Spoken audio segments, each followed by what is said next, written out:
Mga boss, epektibo ngayong araw yung taas pamasahe sa LRT1. Now, picture this. Gusto mo ng mga infrastructure, gusto mo ng magandang serbisyo, gusto mo ng maaliwalas na paligid. Ang tanong na lang doon, paano mo ma-maintain yung quality ng mga goods and services and infrastructures na gusto mo kung hindi mo ito babayaran? This is Pinoy Extreme and let's do this! This is Pinoy Extreme. For context mga boss, yung LRT1, ito yung mga tren na bumabiyahe mula sa FPJ Station o dating Roosevelt hanggang sa Dr. Santos sa May Sukat, Parañaque. So, dati, Monumento Baclaran lang yun. 'Di ba? Yung original line nun. Tapos, di ko alam kung naabutan mo pa yung sinaunang way ng pagsakay doon, which is ang gamit mo pa token. So, a lot has improved since the first set of trains.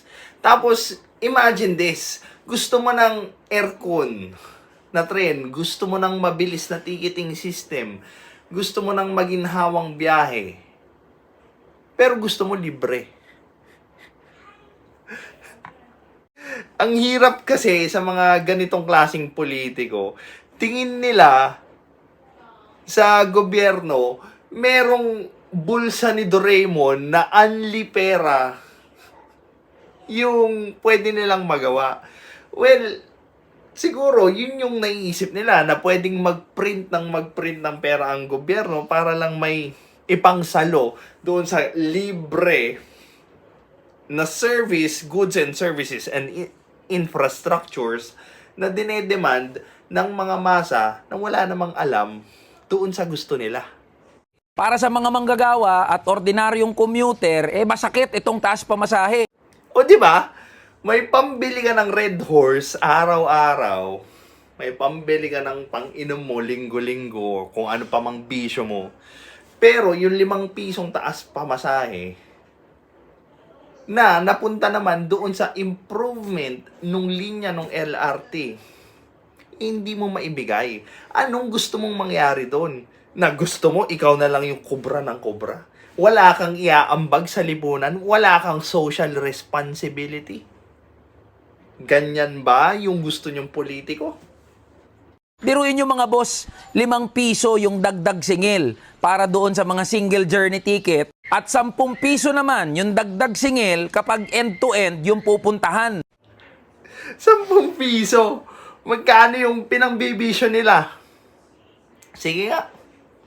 So, ito yung mahirap na kasi sa Pilipino. Since finid ng mga ganyang klaseng politiko, yung mindset or pagiging victim mindset at entitled mindset ng mga Pilipino, ayaw na ng mga Pilipino na gumawa ng sakripisyo para maibigay naman nila yung contribution nila sa Pilipinas. Gusto nila, mahirap ako dapat yung Pilipinas puro tulong lang sa akin 'Di ba? Kaya ang ending, wala nang gustong umalis sa pagiging mahirap. Kaya yung sarili nila, parati na nilang ina-identify as mahirap.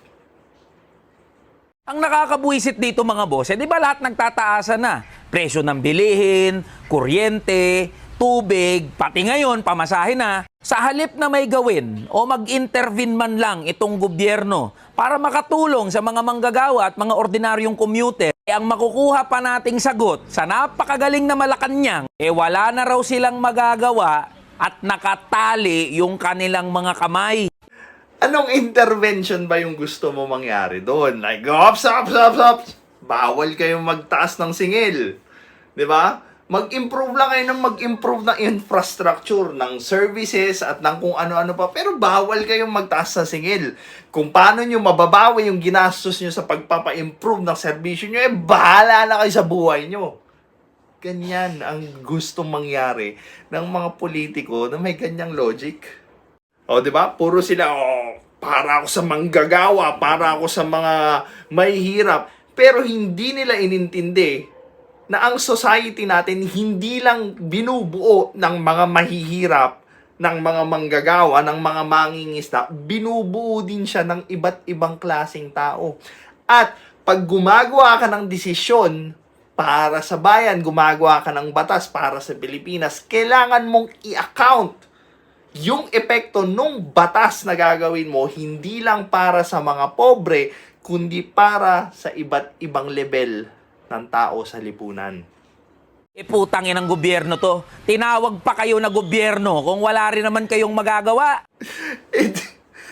Ano gusto mong mangyari? Maging genie ang gobyerno. Like, wala, eto, pera, para ipang-cover doon sa ginastos nyo. O, di ba? Pure entitlement without the knowledge on how reality works.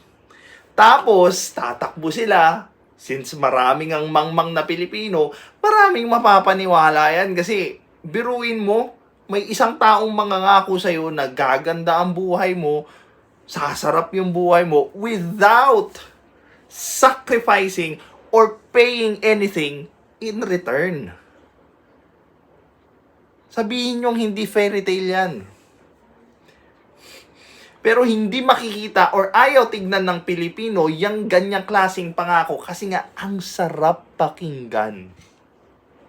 Ano pang silbi na nandyan kayo? Magsialis na kayo dyan! O diba, typical. Magmamayabang siya, wala pala kayong silbi. Pero ano bang naisip mong solusyon? Kung wala ka rin naman palang maibigay na alternative, feasible solution, ang lakas naman ng lobo magreklamo.